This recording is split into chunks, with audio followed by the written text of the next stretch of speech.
집행했을까? 검찰이 이명박 전 대통령의 신병을 확보한 것은 23일 0시 2분이다. 법원이 구속영장을 발부한 시점보다 1시간여 지나서다. 검찰은 왜 이 시간에 이 전 대통령에 대한 영장을 집행했을까? 가장 주요한 이유는 구속 수사 기간을 최대한 확보하기 위해서다. 형사소송법상 구속기간은 구속영장이 집행된 당일부터 시간을 따지지 않고 1일로 센다. 법으로 피의자를 구속할 수 있는 기간은 기본 10일이다. 이를 한 차례에 한 해 연장할 수 있어 최장 20일의 수사기간을 확보할 수 있는 셈이다. 검찰은 구속기간이 끝나기 전에 이 전 대통령에 대한 기소 여부를 결정해야 한다.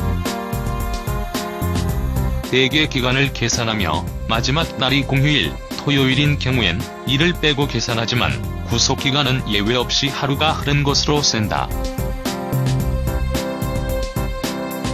결국 검찰은 이 전 대통령에 대한 기소 여부를 정해야 하는 마지노선이 4월 10일, 4월 11일이 되는 기로에서 후자를 선택하기 위해 자정을 넘겨 구속영장을 집행한 셈이다. 또 실무상 구속영장이 발부됐다고 곧장 집행할 수 있는 여건이 아닌 탓도 있다. 검찰 관계자는 영장 원본을 검찰이 법원으로부터 수령해오는 절차가 있고 영장 발부 내용을 정확히 확인한 다음에야 집행하게 된다고 했다. 검찰이 법원에서 영장을 받아오는 시간, 검토하는 시간, 그리고 집행을 위해 검사들이 서초동 검찰청사에서 논현동 이 전 대통령 자택으로 이동하는 시간이 물리적으로 포함될 수밖에 없다는 설명이다. 이 전 대통령의 신병이 확보된 만큼 검찰의 수사에도 속도가 붙을 전망이다.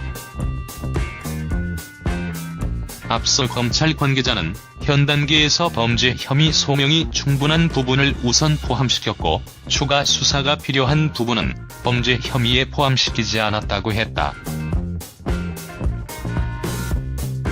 검찰은 지난 14일 이명박 전 대통령을 소환해 14시간 30분가량 조사했다.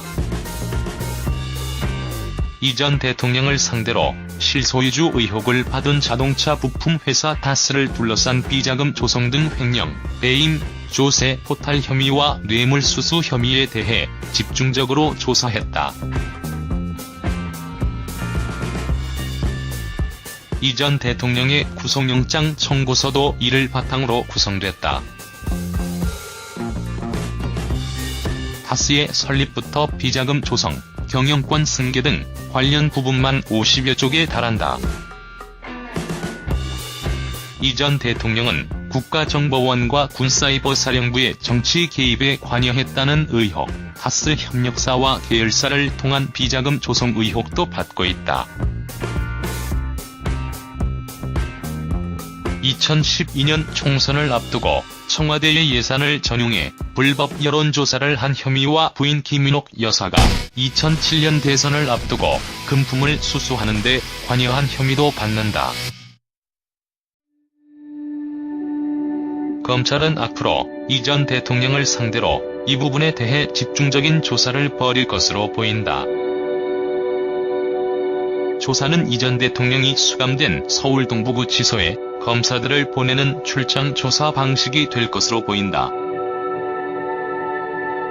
보안과 경호 등의 문제를 고려해 검사들이 직접 가서 조사하는 것이다. 전직 대통령 신분을 고려한 조치다.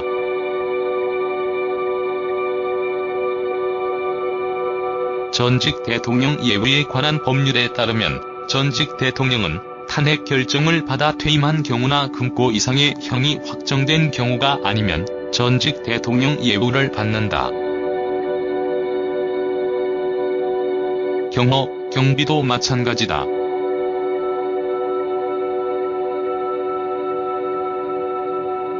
구속된 전직 대통령이 구치소를 나서 검찰청으로 이동하는 동안 청와대 경호처가 경호하고 검찰청 내외부에는 보안 조치가 행해진다. 앞서 검찰은 지난해 3월 박 전 대통령을 구속한 뒤 재판에 넘길 때까지 5차례에 걸쳐 구치소 방문 조사를 실시했다. 전두환, 노태우 전 대통령 때도 마찬가지다.